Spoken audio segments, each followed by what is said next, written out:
Good afternoon, everyone. My name is Lisa Dixon-Wells, and I am the founder of Dare to Care, a national award-winning bully prevention program. And I thought I would put together a short video just to introduce myself before I come out and work with all of the skiers in January, but also to give you a little bit of a background about Dare to Care and the work we're doing in sports.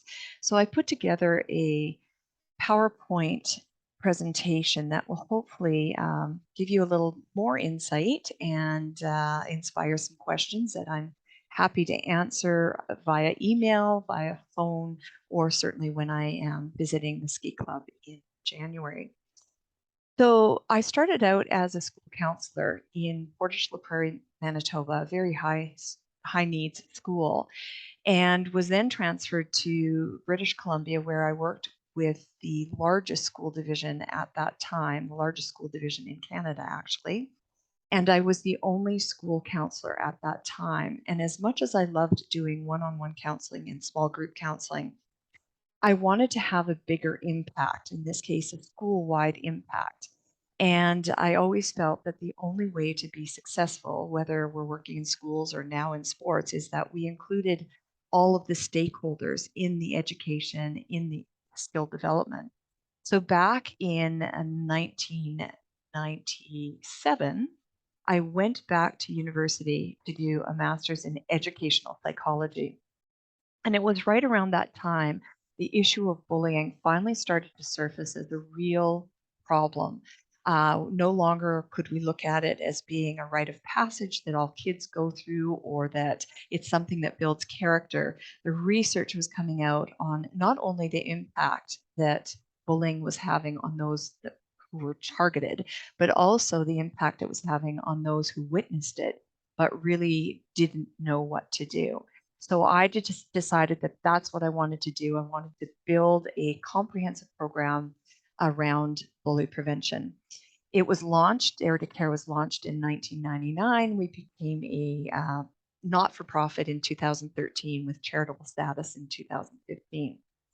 Fast forward a few years, and in 2017, 2018, I was asked by the University of Calgary Swim Club, which was the largest swim club in the country, to help them with their code of conduct.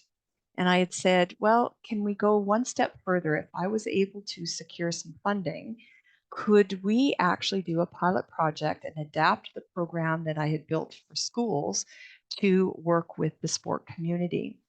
I received the funding and ended up working with over 650 athletes, age 5 through the varsity team, so age 5 through around age 25. Also worked with over 800 parents and roughly 43 coaches. The results were astounding, and I am going to be sharing with the board a report, a pre-post study on that pilot project. And actually, it was presented at the World Anti-Bullying conference in Dublin, Ireland, just before COVID hit. So since then, we've expanded the sport program, and at the end of this couple of minute video, I will show you some of the sport organizations we have worked with. But first of all, I just want to share some sport related statistics. In North America, 70% of youth are dropping out of organized sport by age 13, never to return to organized sport again. And when athletes were asked why they were dropping out of sports, the number one reason was it simply wasn't fun anymore. The pressure to succeed, the pressure to perform in whatever sport they were in, outweighed the fun that they were having. And that's very problematic because we all know the benefits of sport go far beyond just the fitness and the social and that sense of belonging. It develops social skills, it develops competence and confidence, and it's something that all children should have access to and should feel like they're having fun doing it. Also, since 2020, the onset of COVID, cyberbullying has increased 70% and hate speech has increased 90%. Now, obviously, this isn't a sport specific piece of data, but it certainly affects everyone in sport, everyone in the workplace, everyone in schools. And we are seeing that that certainly had some impact in the last couple of years, increase in cyberbullying, racist attacks against LGBTQ plus in sports. So again, something to address. We certainly address it in our presentations.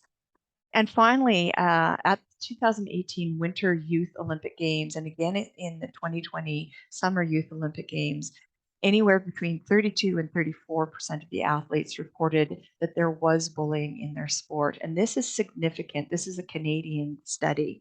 It's significant because it is not sport specific. This is covering elite athletes age 14 to 18 in almost every winter sport and every summer sport. That percentage is alarming and unfortunately not surprising. So just to give you a little bit of scope of the problem, whether we're talking about schools or sports or the workplace, roughly 15% of the organization, so let's talk about Craigleith Ski Club, roughly 15% are or have been targets of some sort of bullying.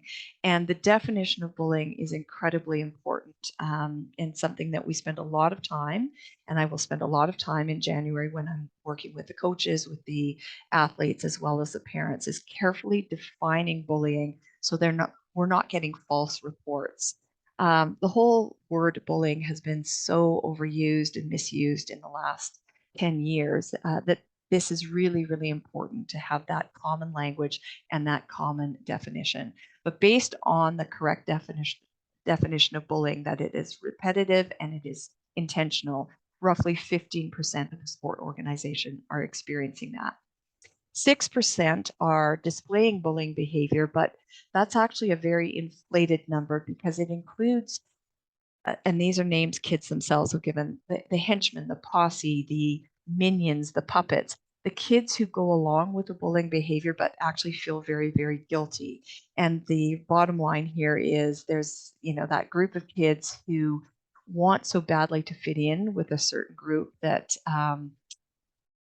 that need to fit in to that group that's bullying others outweighs their moral compass at that time. These kids feel guilty, they feel remorse for what they're doing, but they're still going along with the bullying behavior. So take those followers out of the mix. What we're left with is really only about 2% of the athletes, 2% of coaches, 2% of parents who we would define as displaying true bullying behavior. And unfortunately, that 2% can change the entire dynamic of a sport organization. And we see that all the time. And then we've got 79% of the organization who we determine to be silent majority. These are individuals who see the bullying, who witness it, know it's wrong, but are too afraid to speak up. And it's not out of apathy. It's not out of, just a lack of compassion. It's really just based on out of fear of being rejected by their peers if they should report the bullying, fear of not being taken seriously by the adults, fear of parents making the situation worse for them. But I would say that the number one fear for our athletes and students in school, and I would say sort of age 9 and up, is fear of being seen again as a rat and then being rejected from their peer group. So at Dare to Care, our focus is on that 79% and mobilizing them, giving them the skills and the tools to start speaking up. The program for sport, Dare to Care, we have interactive age-appropriate workshops for the athletes and teams, which your club will be experiencing in January.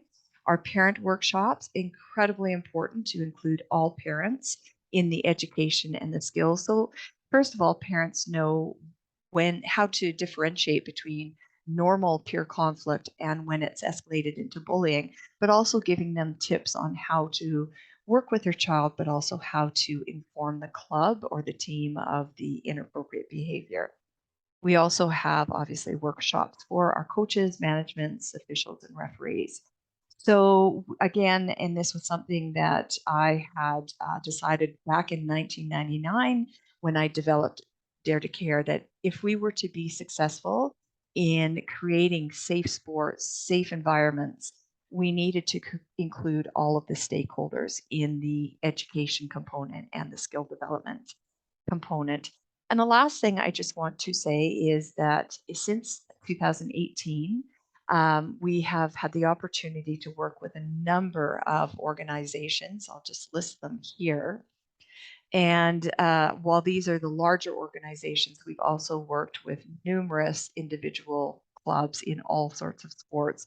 Obviously, swimming is big because that is my background, and that's where we started the pilot project. Swim Canada heard of it, and it expanded very, very quickly in the Swim Canada world. We've done very little promotion of the sports program simply because I am the only facilitator at this time.